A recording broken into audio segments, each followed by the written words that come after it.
என் பேர் R Anbazhagan. Delta delta பாசன விவசாய சங்கத்தினுடைய தலைவராக இருக்கேன். மயிலாடுதுறை மாவட்டம். கடந்த 2 நாளாக மழை பெஞ்சிட்ருங்க. நேற்று நைட்டு கடுமையான மழை பெஞ்சது.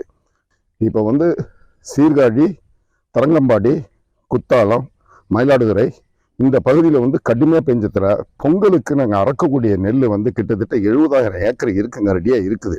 இந்த பொங்கலுக்கு அறக்கக்கூடிய நெல் மட்டும் இப்போ நாங்கள் மேமாத்தூர், நரசிங்கநத்தம், கொருக்க இதெல்லாம் 2 நாளாக நாங்கள் அறுத்தோம். இந்த மழைக்கு முன்னாடி லேசான இதாக இருந்து கொஞ்சம் அறுத்தாங்க விவசாயி. ஆனால் இப்போ இனிமேல் அறக்க முடியாது. இப்போ மழையில் தண்ணியில் இருக்குது நெல் எல்லாமே. அது இந்த மழை இன்னைக்கு பெஞ்சிருச்சுன்னா, கடுமையாக பெஞ்சிச்சுன்னா 2 நாளுக்குள்ளே நெல் முளைச்சிருங்க.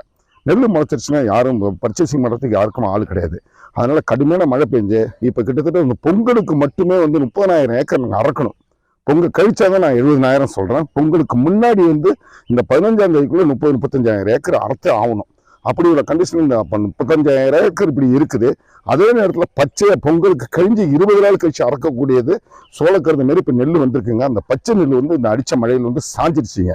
அது எல்லாமே பதறாதான் போகும். பச்சை இருக்குன்னு சொல்கிறாங்களோ வழி சாஞ்சிருச்சுன்னா அது பதறாதான் போகும் அந்த நெல். அதனால கடுமையான கட்டம் இருக்குது. சீர்காழிக்கு நான் இன்னைக்கு இப்போ கால் பண்ணி பார்க்கும்போது நிறைய கடுமையான பாதிப்பு ஏற்பட்டுருக்கு. சீர்காழி, தரங்கம்பாடி, அதுமாதிரி நரசிங்கநத்தத்தில் கிட்டத்தட்ட ஒரு விவசாயிக்கு மட்டுமே ரொம்ப கடுமையாக பாதிச்சிருக்கு.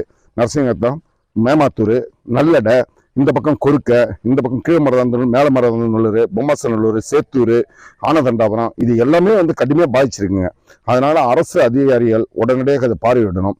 பார்வையிட்டு சரியான முறையில் கணக்கெடுத்து மாவட்ட ஆட்சியாளர் நிர்வாகமும் மாவட்டமும் மாண்புமிகு முதலமைச்சர் ஐயா அவர்களுக்கும் இந்த உடனடியாக நடவடிக்கை எடுத்து தகுந்தது நிவாரணத்தை வழங்கும்படி மிக தாழ்மையுடன் கேட்டுக்கொள்கிறோம்.